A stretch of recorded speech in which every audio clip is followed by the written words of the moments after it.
the real medicine for cancer is life to the extreme.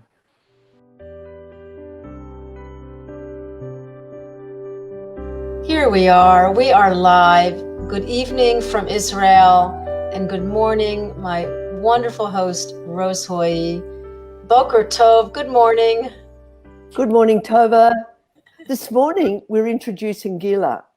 So Gila has survived a cancer diagnosis and found her body and her soul.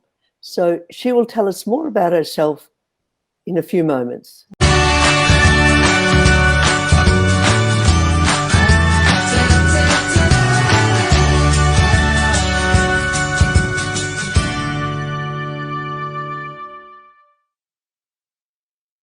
Now, Gila survived a cancer diagnosis, and she wasn't really given a great deal of time to survive it.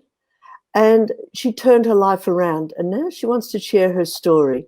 So, Gila, first tell us a little bit about yourself and what happened, and then how things went for you afterwards. And now you're sort of talking to people around the world about your journey and how maybe they can turn their lives around. So welcome, Gila. Thank you so much, both of you. And thanks for everyone who's watching at the moment for being here. Right, so my name is Gila. I was 33 when I was diagnosed with cancer. I was in between works at the time, and I felt like I'm about to die. My energy level basically just went down and down and down all the time. And I went to my GP and I told him that I'm going to die. And he told me that I'm psychosomatic. And about 4 months, I've been going from one specialist to another. None of them actually managed to diagnose my problem until I started doing my own research. And I arrived to my gynecologist and I told him, check if there's anything over there. And he said, no, everything on that department is okay, but I see that you suffer. And then he wanted me to tell him the symptoms. As soon as I told him the symptoms, he sent me to the other room to do an X-ray. That X-ray revealed that I had a tumor in the size of 3 times the size of my heart. So we're talking about if this is one heart and this is second heart, third heart. We're talking about that size of a tumor that was wrapped around my heart and practically blocked my main artery. So I never had the main artery working practically. And with this founding, he was shocked. And he actually told me that he'd never seen anybody alive with no main artery working. And from medical point of view, I can fall down and die any step I take. So that was a shocking moment. But it was just a shocking moment because the next moment I had a spiritual, you can call it like a spiritual situation where I went out of my body and I saw myself as a soul, basically. And I came back to my body within a few seconds where no one actually realized that I went out of there. But I came completely different. I already agreed to die. But I had another, from my point of view, he said that I can fall down and die any step I take. When I'm coming back to my body, I decided that there are 4 steps. And for about 4.5 months, I was living the last 4 steps of my life, which practically put me in the here and now. There was no past, there was no future. There was the here and now. And from the here and now, we can change everything. And from the here and now, I start to create fun. I start to have fun from the next moment once I'm actually getting into my body. When I'm coming back to my body, I realize that if I'm going to die in 4 steps from now, who cares about my life? Whatever was until now. all of it was finished. I'm trying to have this interview with giving a lot of information for other people who are finding the same themselves in the same position of cancer. I really want to explain that point. A lot of people, when they've been diagnosed, they attach themselves to the life that they lived up to that point. I was free of that. And I was free of that because I realized that I can die any step I take. So I just, at that moment in the hospital, as I'm sitting on the treatment table, I hadn't had past anymore because it never really mattered. I had only the 4 steps to live.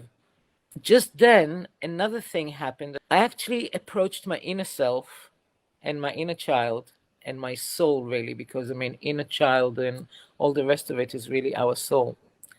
And I said to her, until now, we were living my life when I decided what we're going to do.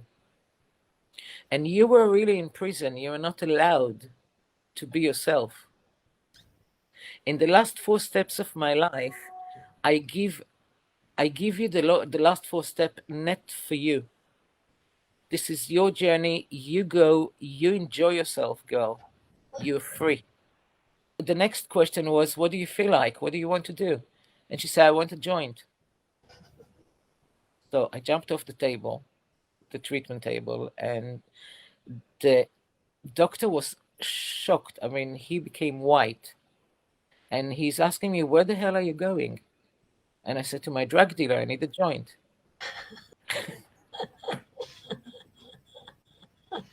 And he was looking at me and he said, didn't you understand what I just explained to you? So I looked at him back and I say, look, if you don't understand why I want a joint, could it be that you didn't understand what I told you?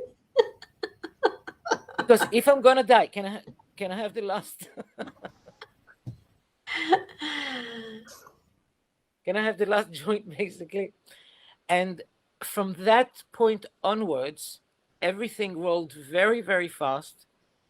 And I was enjoying every single moment. Now, part of the reason why I enjoyed every single moment, as my mom driving me to my drug dealer, basically, which was living in the other side of London, on the way to her, I start to think, in this short time of life, in the last 4 steps of my life, what do I really want to do? That was a very important question that I asked myself. And the answer came, I want to die with a smile on my face. That's it. It was very realistic. It was very doable, basically. And once I decided that, and once I realized that that's what I want, then I had a mission. And my mission was to take anything that life threw on me and look for the funny side. Why? Because I had to enjoy myself all the time. I need to be happy now, because if death is coming, I'm ready. I'm with a smile. Okay. Okay. Makes perfect sense. It's very logical. Yeah.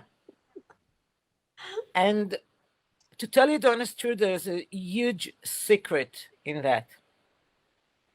Because what actually happened later on, when I learned about cancer and I learned about the biology of cancer and everything, very quick, by the way, because I healed within 4.5 months, okay? But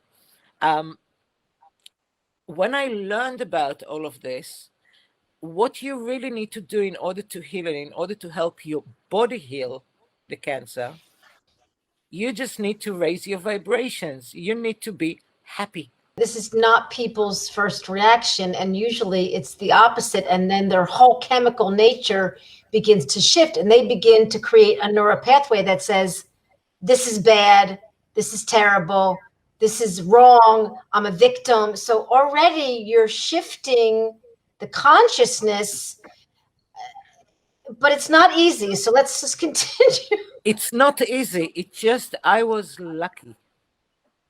I was lucky to be diagnosed at the end. Wow. I had to face death in any moment. And that set me completely into the right path, because as I'm leaving the doctor's office, I need to ask myself, okay, what do you want? What do you want to have in those 4 steps?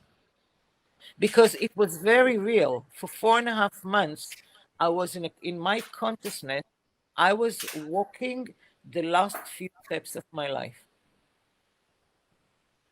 And because of that, because I chose, I want to die with a smile, that turned the whole thing. That's the reason why I said there's a big secret over here. What I do these days, I mean, for the last 25 years, ever since I healed myself, I'm teaching other people how to heal as well. Now, I have a bit of a problem over here.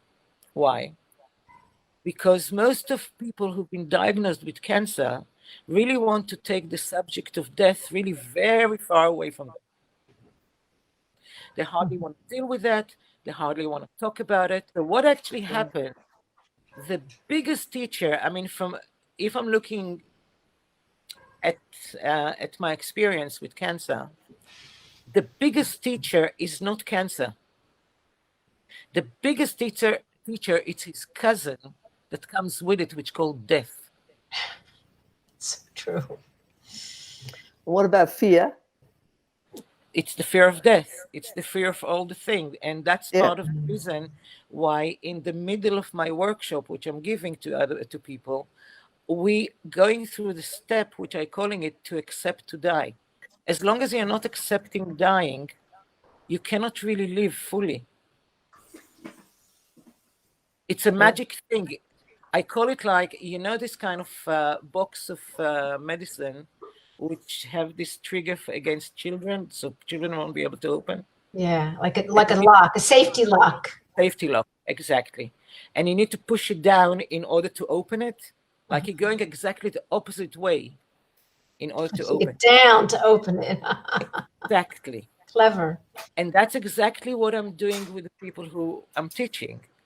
We are going into death in order to release the fear, in order to be happy in the here and now, in order for you to be able to use all your energy for life. Yeah. Now, the biggest teacher is not cancer. The biggest teacher for life is death. So true.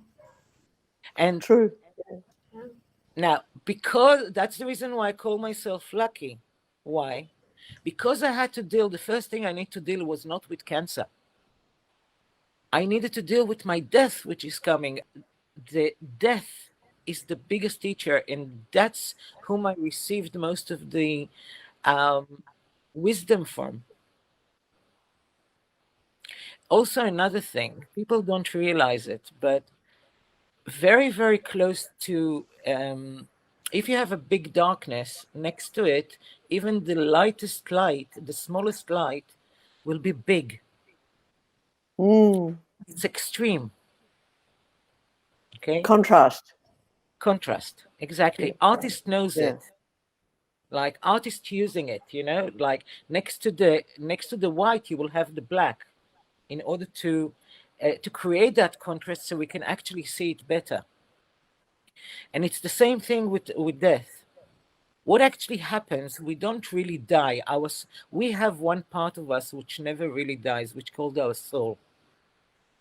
Okay. Now, our soul, because it never dies, it's an eternal part of us. As soon as we're arriving close to death, our soul come and join us, because that part of us is the only one which is continue onwards. So really, if you're not afraid next to death, and then, because when you're afraid, you don't really see anything. When you're not afraid anymore from death, that's when you can open your eyes and you can actually see what is there. And what I found there was my soul, my eternal soul. Now, so the biggest light is really close to death. Only when you're afraid, you cannot actually enjoy it. You cannot actually utilize it. You cannot actually be in touch with that. And that's a big mistake from my point of view that many people with cancer does, because when they push death away from the horizon, they're really taking away their salvation and their connection to their soul, to connect the connection to the real self. Now, why is it so important? Because the soul is the energy. When we are happy, when we are extreme happy, this is not the identification of who we are, that the brain is telling us you're this and that and the other. When you're extremely happy, that's your soul come and join you. Now, this is the energy of healing. And it's an energy that we are the only one who can create it by connecting to that part of us. Because once we connect to that part of us, we have all the energy, we have all the fun, we have all the wisdom.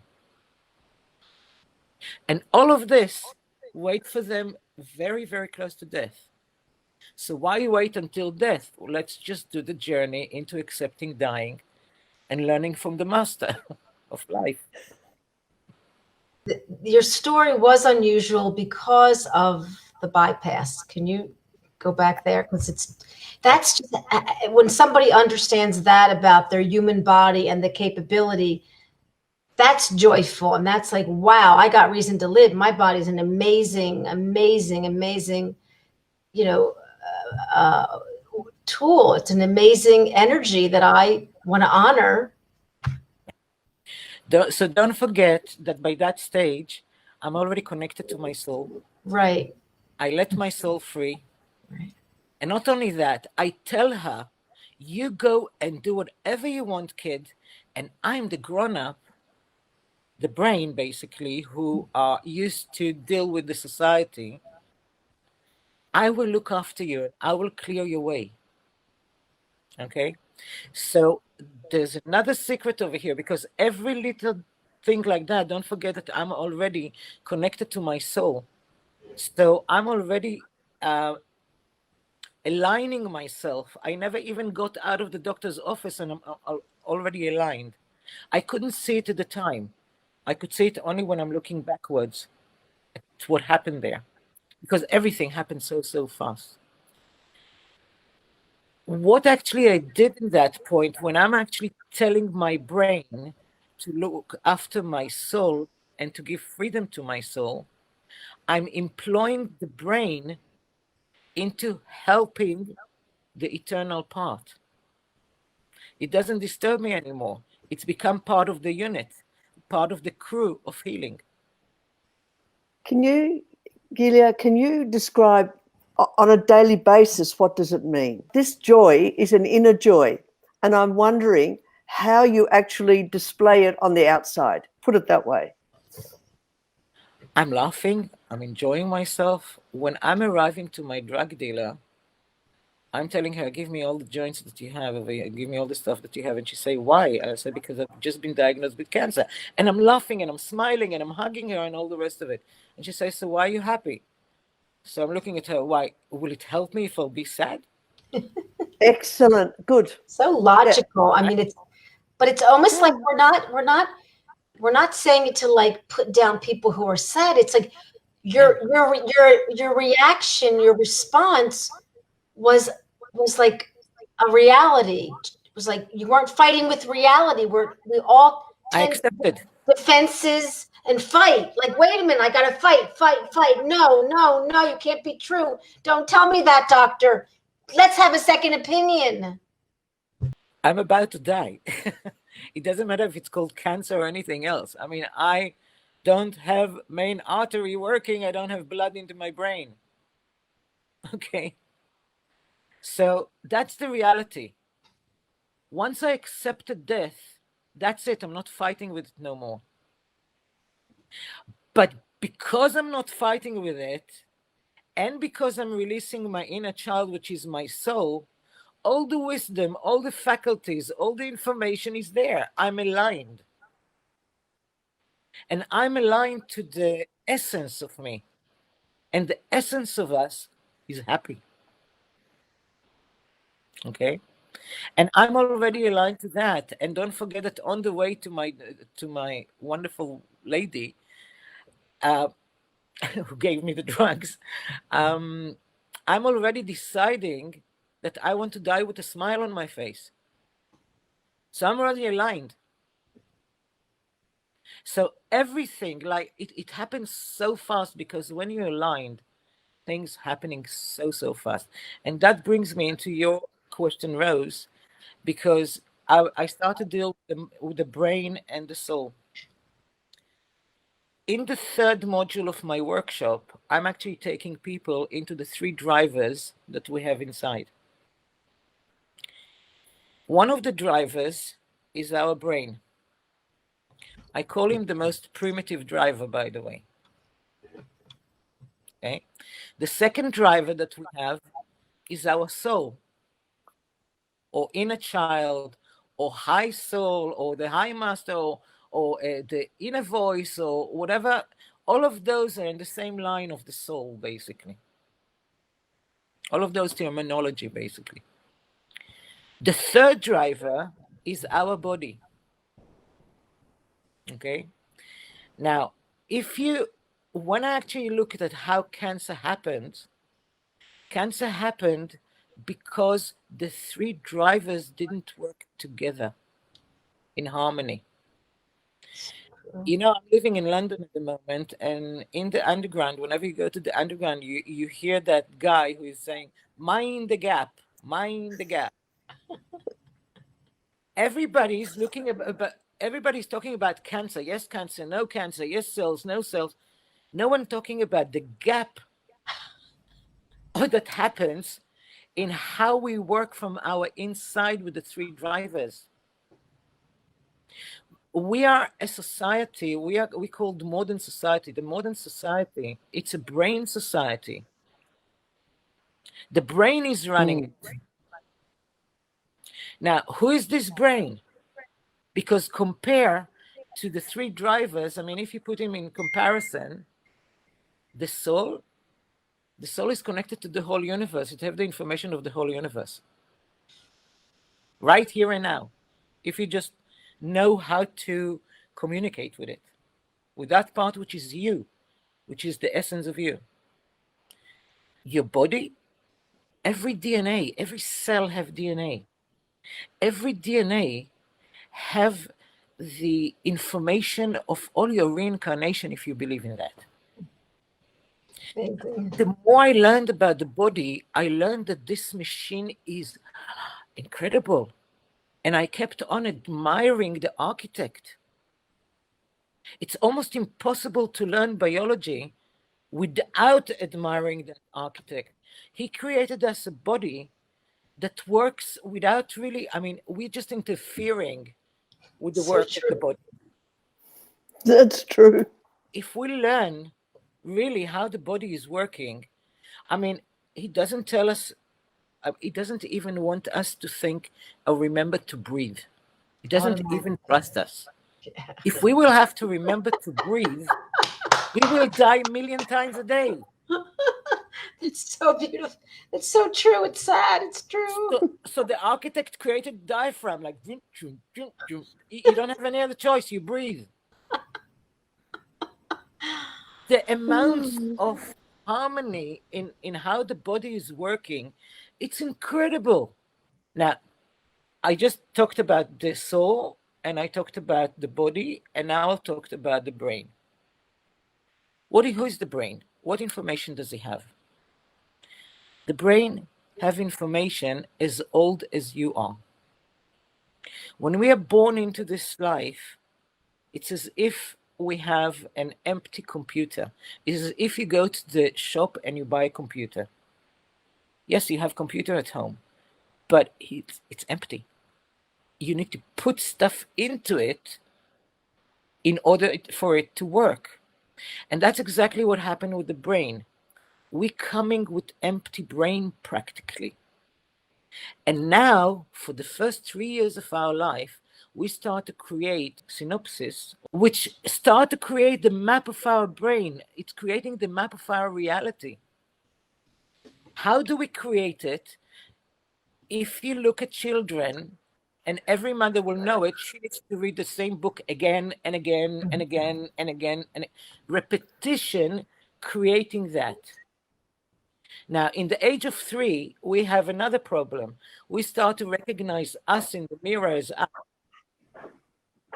That's the birth of the ego. I'm separated than anybody else, because until that point, the child don't think he's separated. That's right. He's still one. So in the age of 3, he started to create the ego. And later on, I mean, this brain is running on automatic pilots on whatever we learn. And it's the most primitive of our 3 drivers. Now, what happened in our modern society, and it's no wonder that so many people have cancer. Why? Because our society it's a brainy society. It's running by the brain, not by the emotions, not by the feeling. Not only that, the brain, because it have the ego, his friend the ego, he wants everything. Right? Now, the brain doesn't really have to do a lot of things. He just needs to think about it and say, right, I want this and I want to be first, because you have the ego.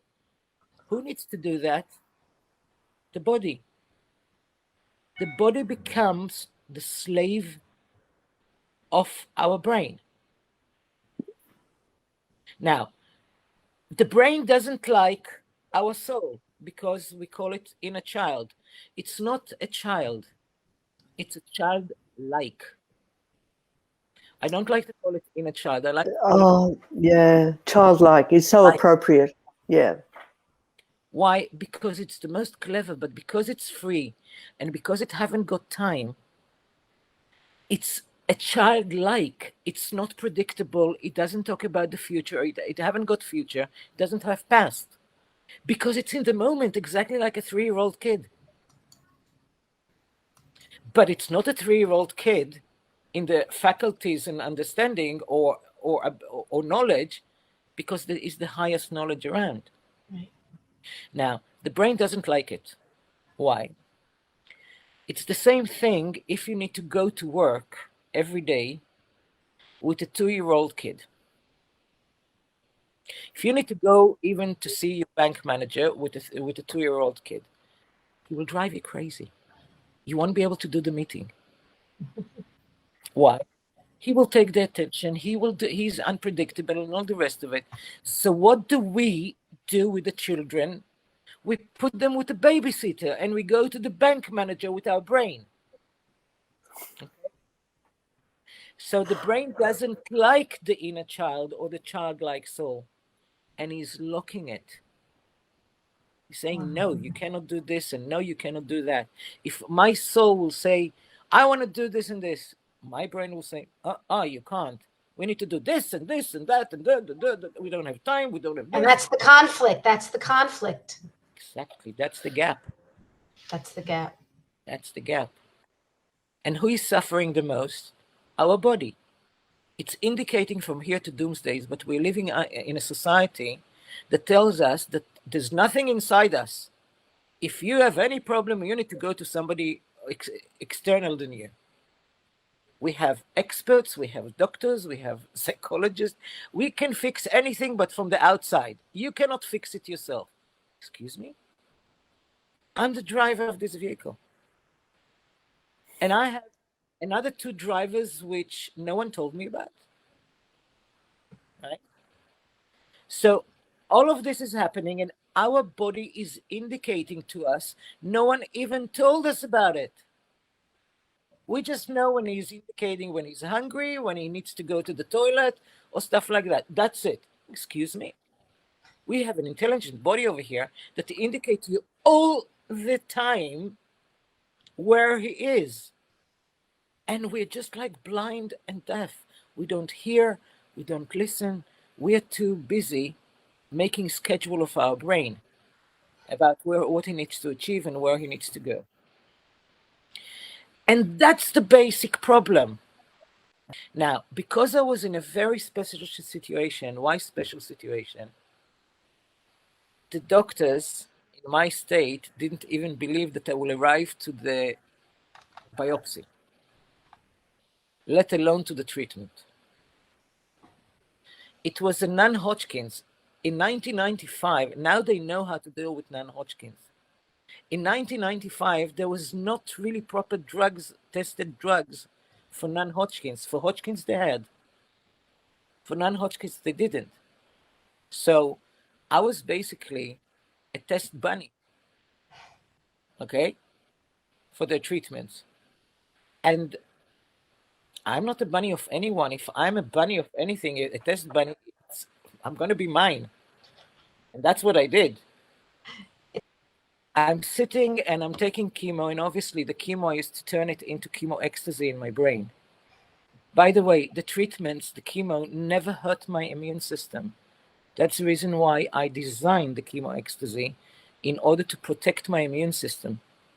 My immune system never got hurt, never reduced. And because of that, I could destroy, I could get rid of such a big tumor with only 3 treatments. Is it a miracle? No, it's not a miracle. As I learned the cancer, I learned the biology of the chemo, and I learned how it's working, and I just stopped it from harming, and had fun while I did it. And by the way, one of the side effects of chemo ecstasy, no side effects. So how did you stop it from harming? That's a secret that I need to teach it. You basically need to stop the immune system. The problem is not the chemo. The problem is when the immune system is attacking the chemo. Any cell which is going to be, which is in a stage of mitosis in your body while chemo is around, will get hurt. Yeah. That's the whole idea of chemo. Exactly. Now, if my immune system start to get into this fight, it's going to get hurt. Yeah. And? I stopped it. My immune system never got involved. I came to such a degree, I call it bodish. I know how to talk to my body to such a degree that I could close my immune system and I could turn it up and I could shoot it up. I teach it. So you welcome the chemo. Is that what you're saying? No, it's more than welcome. Like in welcoming the chemo, your body doesn't need to react. Yeah, but it's more than that. It's actually on a level that I knew if it's working, because if I had side effects, I knew that my immune system went out and I need to bring it back from a movie. It's a whole thing. It takes me another 60 hours to teach it. I mean, I need a person about 2 weeks before just to train him for the chemo, because it's a very specific work that needs to be done. It's not shooting in the dark.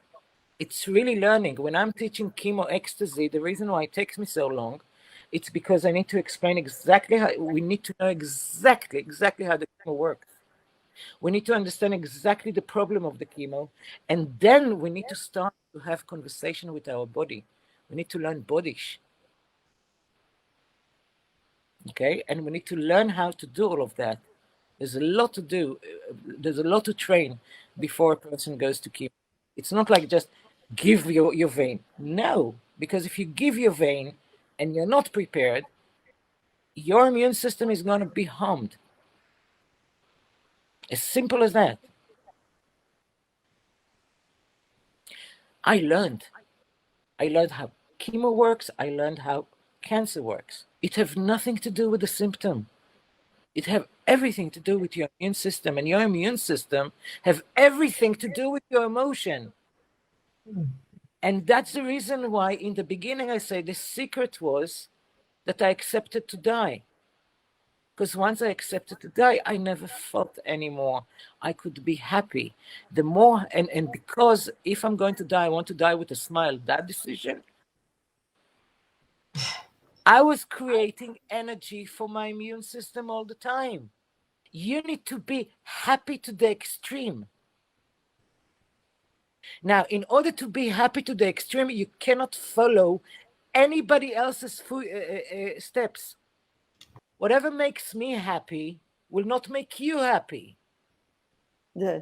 Some kind of people would need to go to the Himalaya and get on a mountain, and that's when they're becoming happy. Another person needs to hang himself from the tree for upside down. I let me be in bed with my joints and stuff, and I'm the happiest. Okay, you need to find out what makes you happy, and what makes you happy is life, because the real medicine for cancer is life to the extreme. Each and every one of us creating cancer cells on a daily basis. That's right. That's a biological fact. Okay.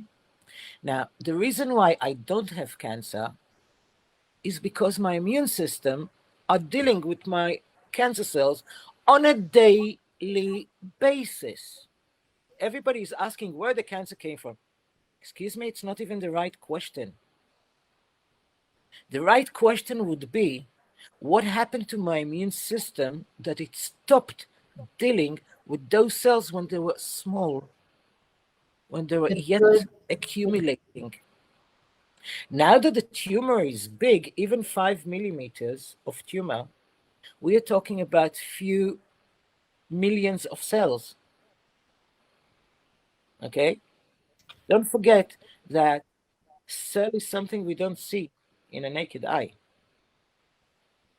Even if I put 100 cells on your palms, you won't see them. Okay? It's so small.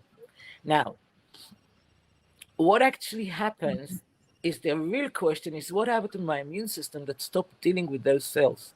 Yeah. When they were small. And what we find out is that the cancer don't start with the cancer. Cancer usually starts with depression or a shock, massive shock, even being redundant from your work sometimes. I mean, we are reacting, we are living human beings. Each and every one of us react differently to different things. Even sometimes, even the smallest things can get a person into depression. Now, when we exercise depression for a long period of time, what actually happens, we are reducing the energy of our body. The moment we reduce the energy of our body, our immune system needs to stop working on some of the jobs that it does because it haven't got enough energy to do them. Now, That's a nice way of putting it. simple. Now, by the way, the first thing, if my immune system is lacking energy, the first job it will stop doing is dealing with my cancer cells. Why?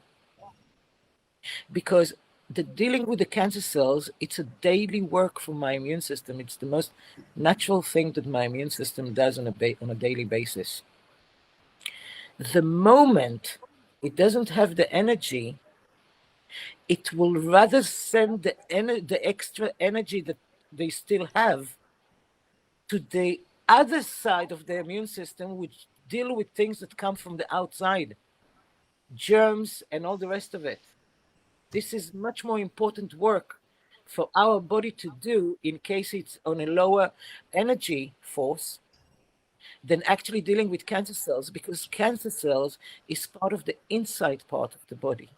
That's okay. Once we will get the energy, we will do that. That can wait.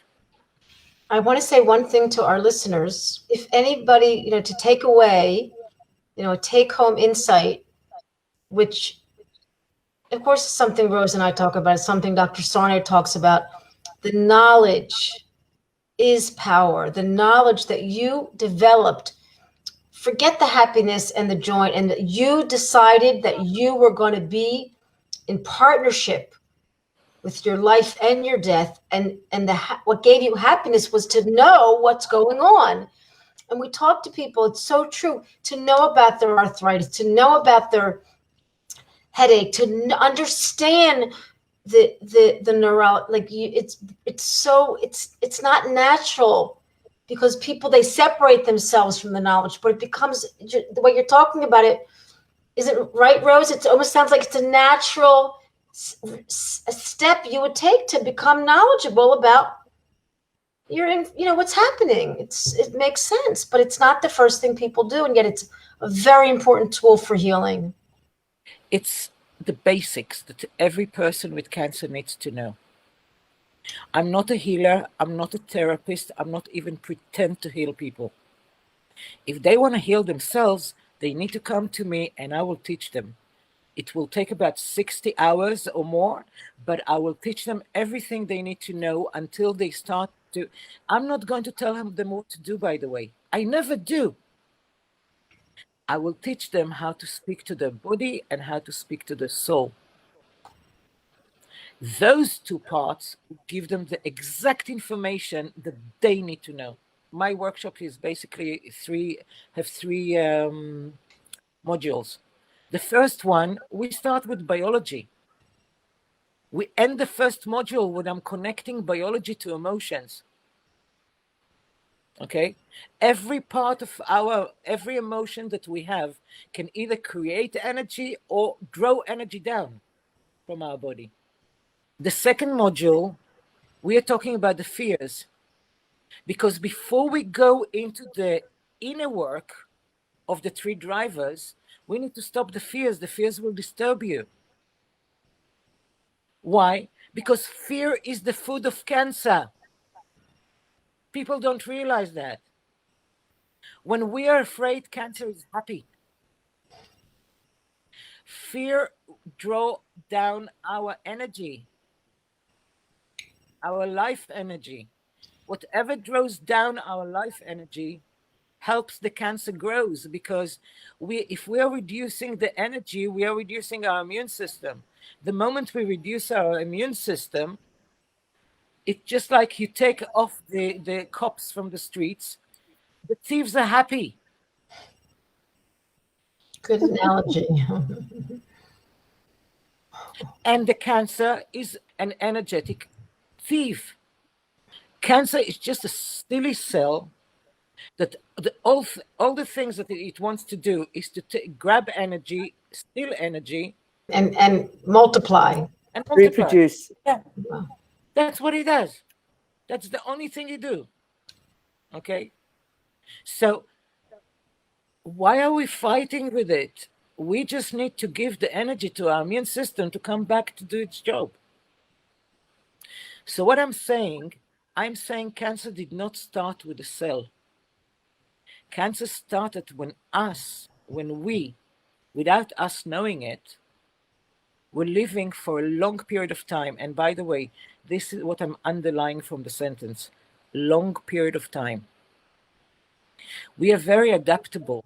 The architect who created this body and created our life created it in a way that we can be very adaptable. You can be depressed for a month. You cannot be depressed for all of this, because you will adjust. In the end of the day, you will adjust. And depression becomes the norm, you mean? Once the depression, or once the lower energy is being practiced for a long period of time, that's when we are changing the ability of the immune system to start to work. And we actually, it's like, okay, Tova, you're in Israel, I'm an Israeli, I was in the army as well. We know that we are treating army in a different way than I think most of the world. Okay? What happens if Israel will take half of the budget of the army and cut it down? The army will have to stop doing things. Where will the army stop doing? Will it stop doing in the front, where it's the most danger? Or will they actually take away from jobs from the offices and the inside system of how they work? Of course, they will take it from they will not touch the border. That's important. And that's exactly how our immune system works. You know, in Israel, we call it Tzahal, which is the army to protect Israel. You know how I used to call my immune system? Tzahag, the army that protect my body. I had white soldiers who were protecting in a much better form. I'm not a cell. I keep on telling to people, you cannot fight cancer. You're not a cell. In order to fight cancer, you need to be in the size of a cell, and you're not. This makes perfect sense. Okay? The only one who can fight your cancer is your body. Your body is suffering from cancer many, many months before you even knew that you had cancer. Who is suffering from the cancer? Not you. It's your body. Then you went to the doctor, and the doctor told you that you have cancer. Only one part of you have cancer, and it's the part which called the body. So why are you fighting your cancer? You need to support your body. I know that with cancer, the person who comes with the drama and say, I have cancer. No, you don't. Your body have cancer. And what you're supposed to do, you're not supposed to fight your cancer. You're not a chemical. You're not chemotherapy. Chemotherapy, I understand, fights cancer because it's on a biochemical level. Okay? Doctors are doing with the chemo, that's fine. It's on a biological level. But what are you doing when you're fighting cancer, for God's sake? What you need to do, you need to heal, and you need to support the body. And the more happier you are, the more your body will be supported to do its work. Because cancer doesn't like happiness. Of course. It says, I'll go do my job, go be happy. I'll go in the body and do my job and just be an immune system. Look at this, even from Israel point of view. You just went through the time that we just had war in Israel, okay? The citizens in the country, what do the Israelis do when there's war? They come together. Do they take a gun and they go to the thing? No, that's the army job. Right. But what the citizens do, they support the army. They make cakes and they make cookies and they write letters with big hearts and with many hearts, and they give the support to their soldiers. That is the job of a person with cancer, to support the part of you which is have all the ability to do so. Do people actually fight cancer? I have no idea how. I'll tell you my story. I mean, after the drug dealer, when I went directly into the hospital. Okay, my mother took my drugs away because she said, "Don't mix drugs." She doesn't understand about drugs, neither the doctor. That's what I do. Because as soon as she left me in the hospital, and the joint went down, my adrenaline shoot up. The joint relaxed the adrenaline. And everything, and the only thing I really wanted to do was to roam and to run in the corridors because I was full of adrenaline. And I knew that I shouldn't, because if I would, I could burst something and I could die. But you weren't scared to death. Yeah, but I mean, I start to have fun. I don't want it to stop.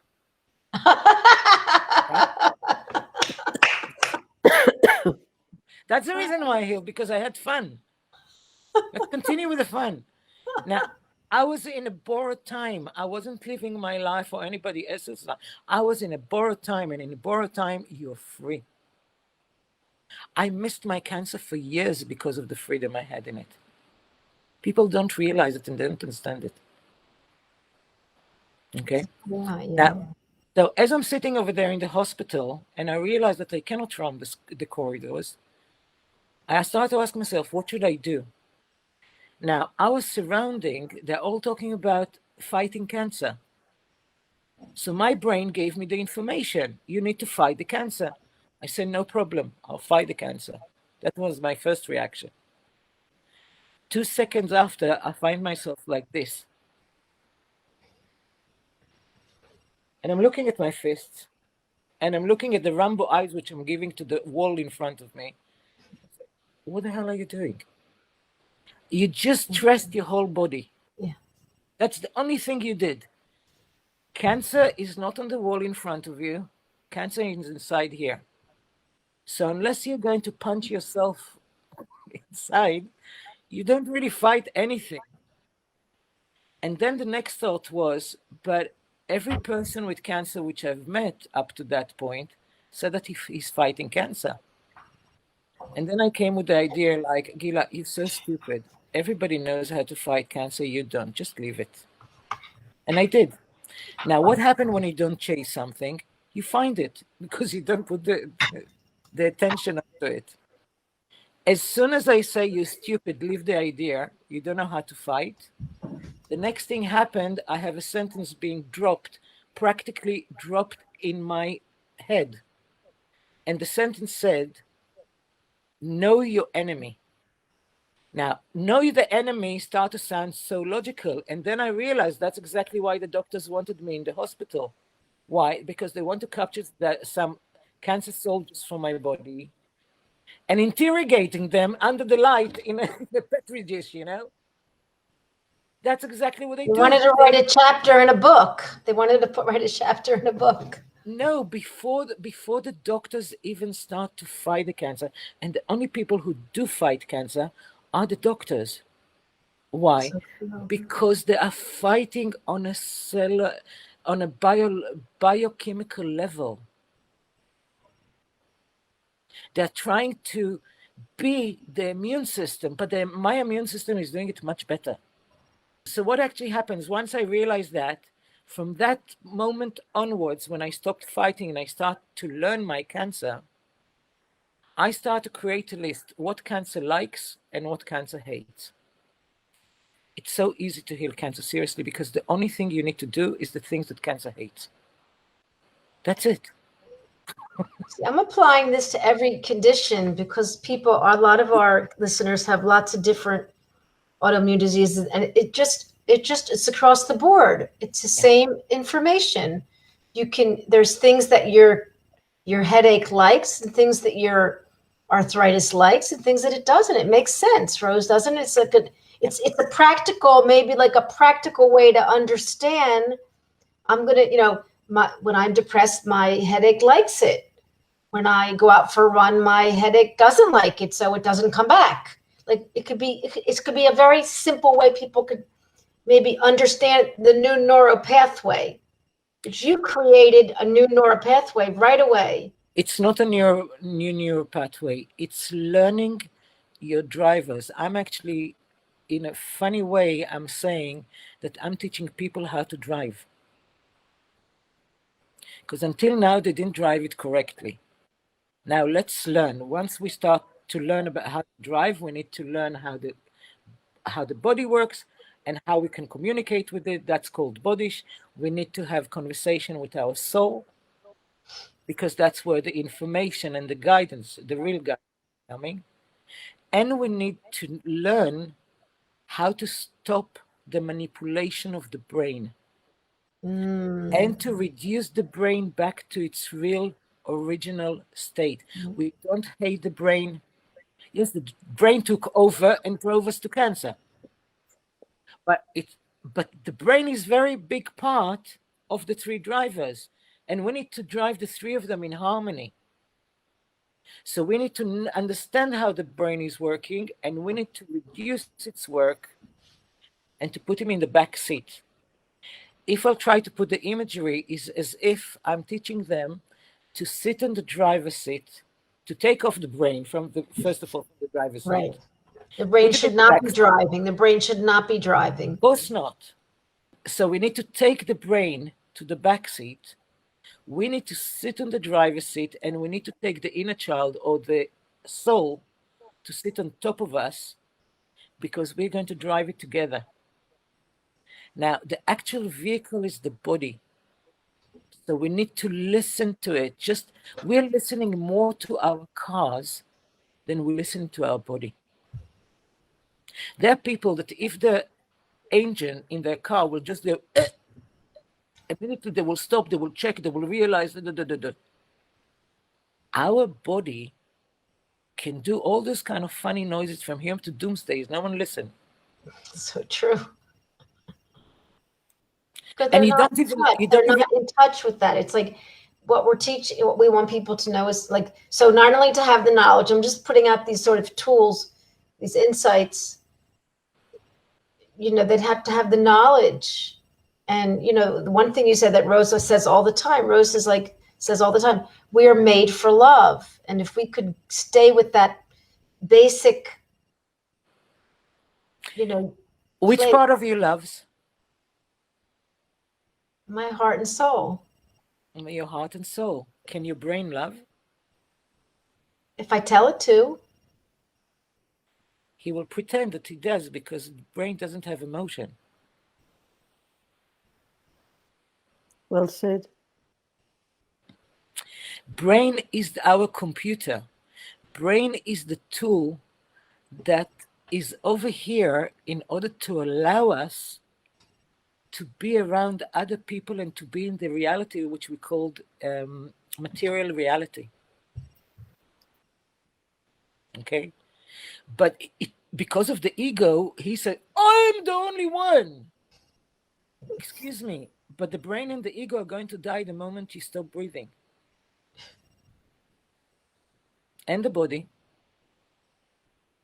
The only part that continues is your soul.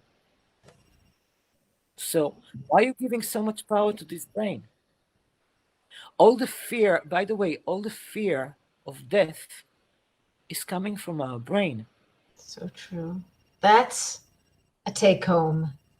That's our soul wants to go home. This is a silly world for her. It's a hallway, they say. It's just a hallway. Yeah.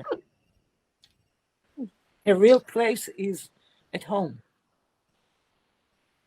Mm. You know, when I took a workshop to the desert of Sinai, reason why I'm going so much to Sinai, a month after I healed, I took a visa for 1 year and I went to the desert and I rented a beach and I was living, and I built a house on the beach, a hut basically. And I was living with the Bedouins for a year.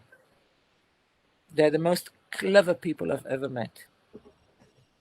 Compared to our stupidity, modern life, they have the real knowledge. They carry the real knowledge.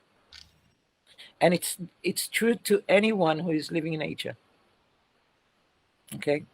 They're healing themselves. You know how many times I've seen a Bedouin sick, like I don't know what, and they will they will wrap themselves in a blanket. They don't want anybody to come next to them and no one to touch them. The following morning, they're completely fine. Wow. When a Bedouin have a bit of problems with his mind, he will disappear. He won't say hello. He won't say goodbye. He will disappear. He will come back after 2-3 days. Where has he been? In the desert, blurring in nothing, into what we call meditation. They don't call it meditation. They just go and blur and hear the inside. A Bedouin say, when the desert speak, I become quiet. And that's another thing which I'm teaching my people who comes to me for the workshops. I teach them that our brain is noisy. Our brain is the same thing if I take you to India and I put you in the middle of Delhi. The same noise. Our soul and body, they whisper. If you really want to listen to your body and soul, you need to be quiet. So true.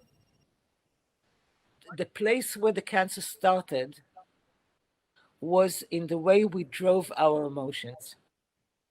Wow, that's important. This is take home. Let's say that again. Where the cancer started is the place where we didn't drive correctly in our emotions. Okay? And plus there's another wish. There's a wish to die. Now, it's not, I had cancer not because I was sitting over there and saying, oh, I want cancer. Oh, I want cancer. No, that's not how cancer happens.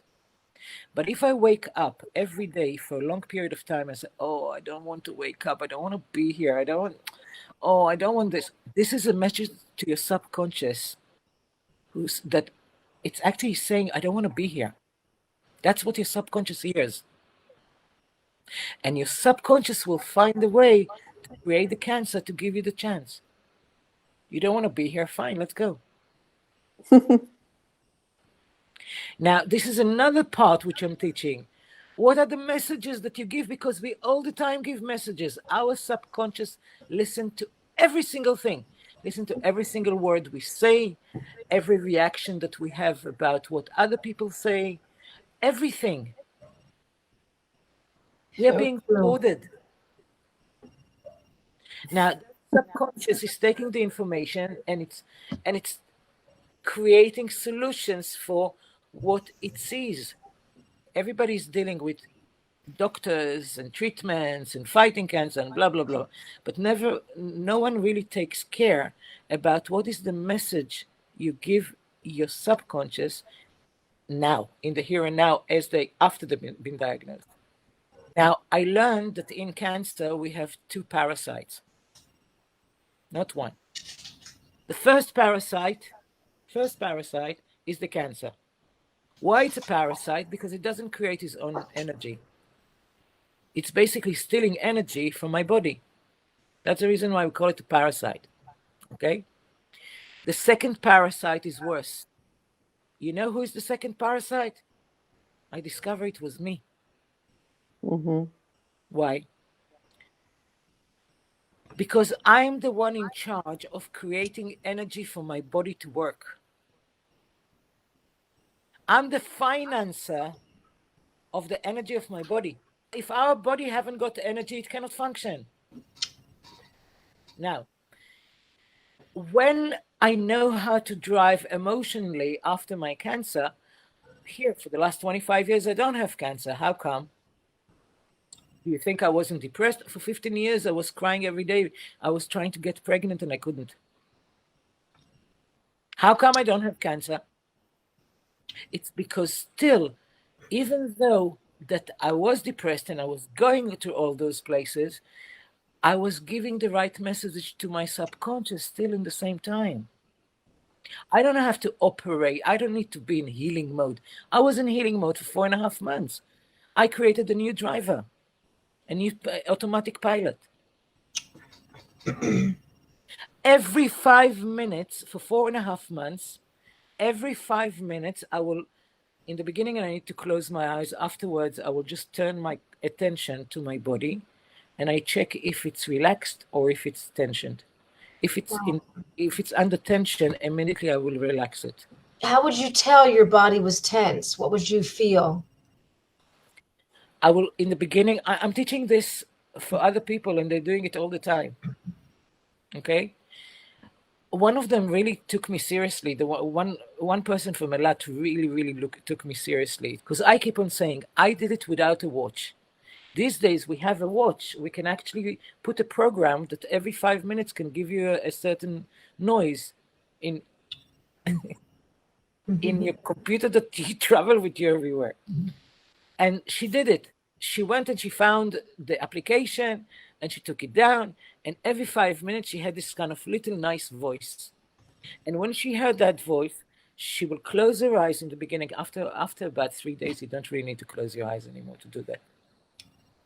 And she used to scan her body and to find if there's any tension. That's easy to do. And if she found the tension, she will immediately relax it. Why? Why did I do it? And I did it every 5 minutes for 4.5 months. Why did I do it? Because I needed to people dealing with cancer, they're fighting cancer. They don't realize that they need to heal the second parasite. The second parasite, it's me. I need to heal me. Wow. I need to stop disturbing my body from healing. You need to move out of the way. You need to move out of the way. I need to move out of the way. Now, how do I move out of the way and correct it? I need to help my body, not only move out. I need to help it. Now, if I'm stressed, and I can be stressed because of anything, people don't realize how words are important. Why? Because every word we hear change your biochemical level of your body. It's Every true. word. Okay? Because we And I can react to that word, or we react or respond, and that's chemical.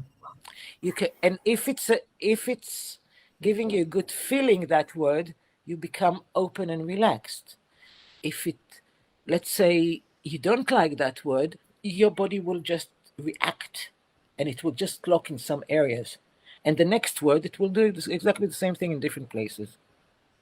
Okay. Could I elaborate on that and Yeah. mention that the words are the words that are said to ourselves, not only the words that are said to us, but the words that are said to ourselves create that reaction.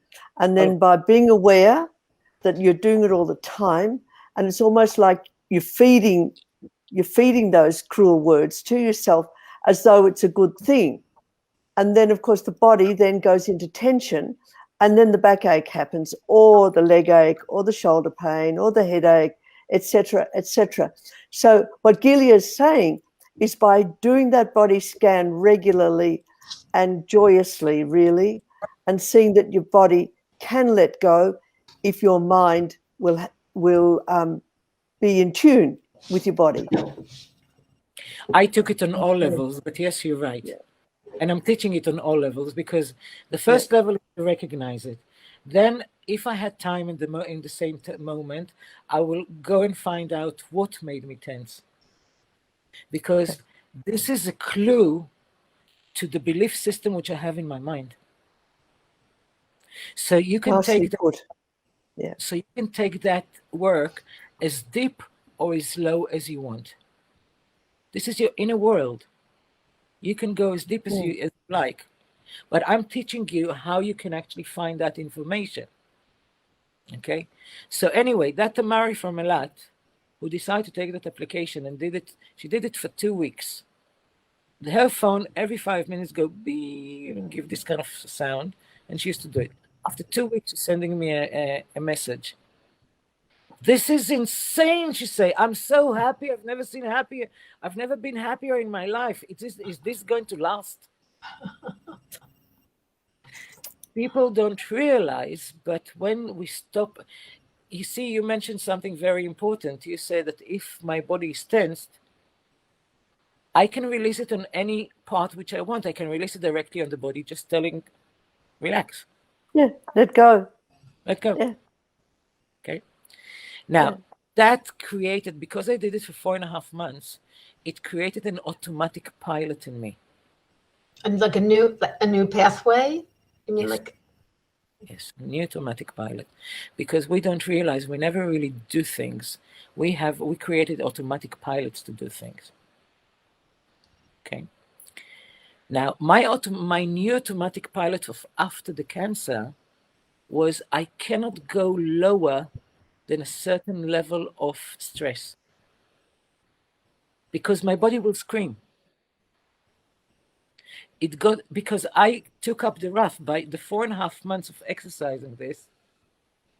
I took up the rough. Now, if my rough used to be here, now my rough is here. So on that level, my body will already start to scream. It will not really allow it to come to that point. And I'm not doing nothing. I just created the new automatic pilot 25 years ago when I had the cancer. I'm very lazy. I'm not about, oh, you need to look after this. No, you need to be free. Gila, there's a Liliana Alon who's written a Yeah, lovely thing about lung cancer. Did you see that? Liliana came to learn the workshop with me in the desert. Yeah. wow. Liliana is Yeah. amazing. I just Yeah. taught her 3 days, but she walked the walk. She's happy. You know, when she wrote me her letter, there was one sentence over there that she wrote, which that's the sentence, the little sentence which I'm looking for to know if it sunk in or didn't. And the sentence that she wrote was, cancer became my friend. After 3 days with me in the desert, cancer became her friend, and I knew she got it all in, and she have an amazing life now. So another take home insight and would be, Your look, disease is your I friend. call it to fall in love with your body and to love your pain. And some people, what do you mean accept or love? I can't love, like, I can't, how can I love my pain? They say, how can I love my pain? I'm like, I know it's not easy. Like it's like it's not easy for a lot of people. There's this fear of letting go. Like this is another, another show. There's the fear Okay. of the experience of the fear. That's worse than the fear. There's a lot of fear, a lot of defense. You sounded like you had no defenses. There was no defenses up except, what do you mean you're not taking me to get my marijuana? That was a defense, but I'm going otherwise, to die. Who cares? I'm going to die.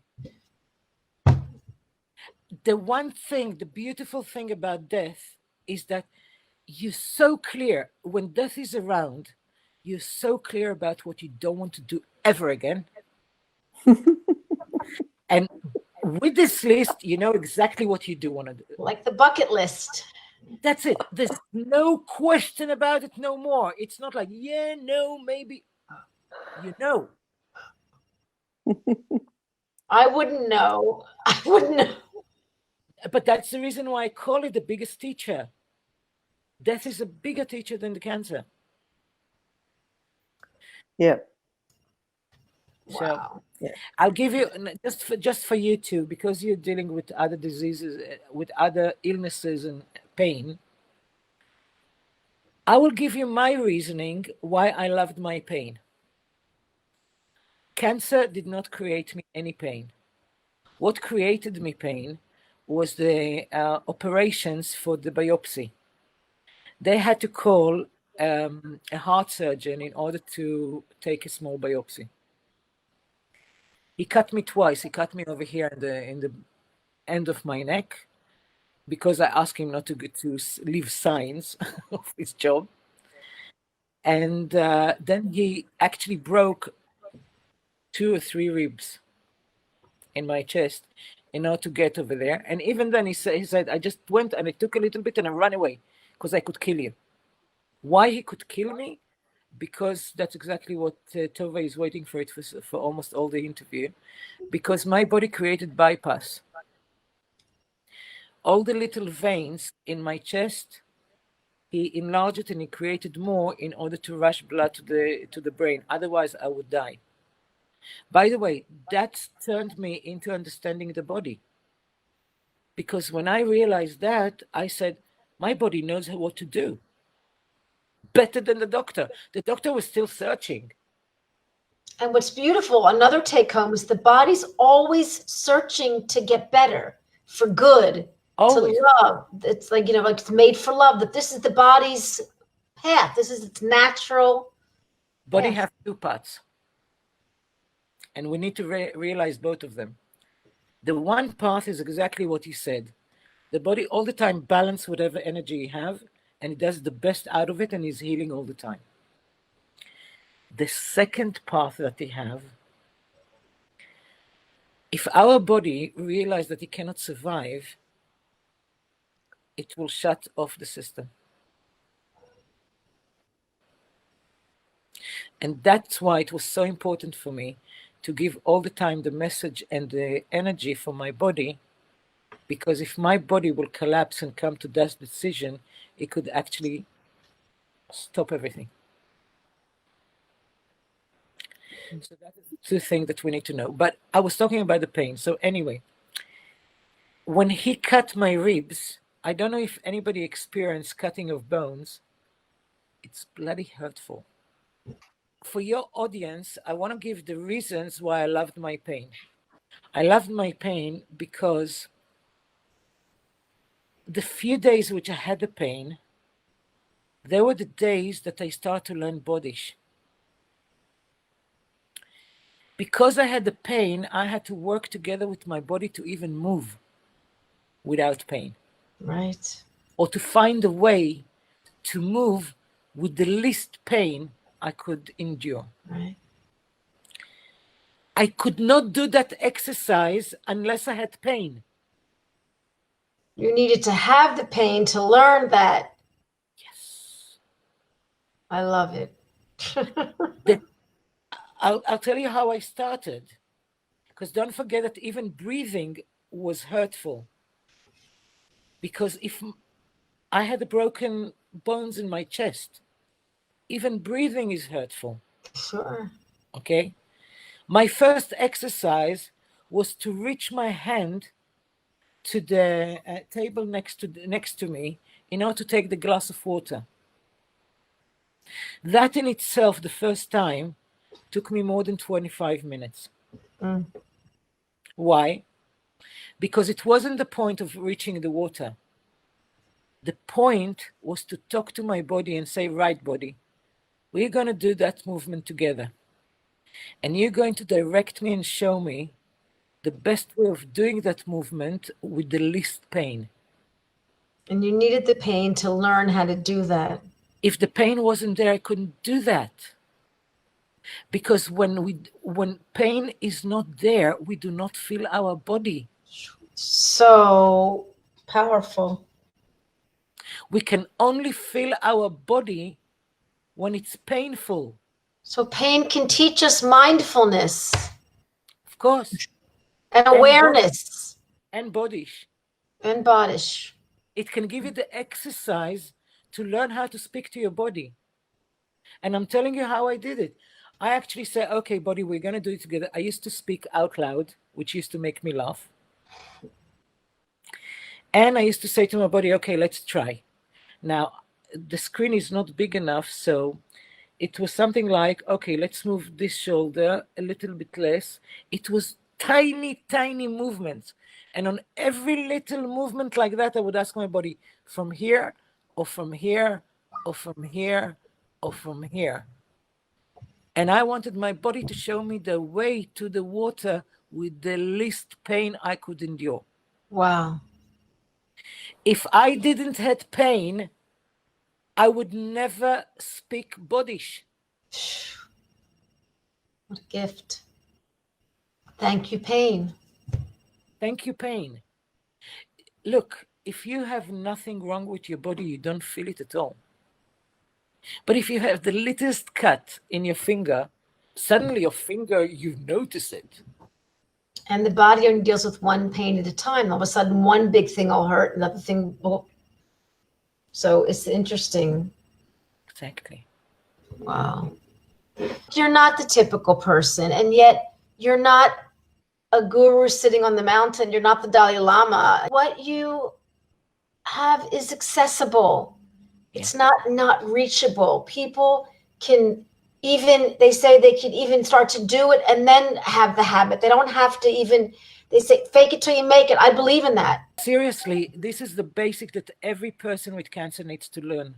So, Regardless if they're going to the doctors or if they're going to alternative, they need to learn this information. And I designed that workshop so it will give them all the information so then they can go and they do it themselves. Because seriously, I can take them to the gate. I can take them to the gate of how to talk to the body and how to talk to the soul. What happened from there on, it's up to them. Yeah. It has nothing to do with me. I believe there's God over here, and every person have his own route to take in this life.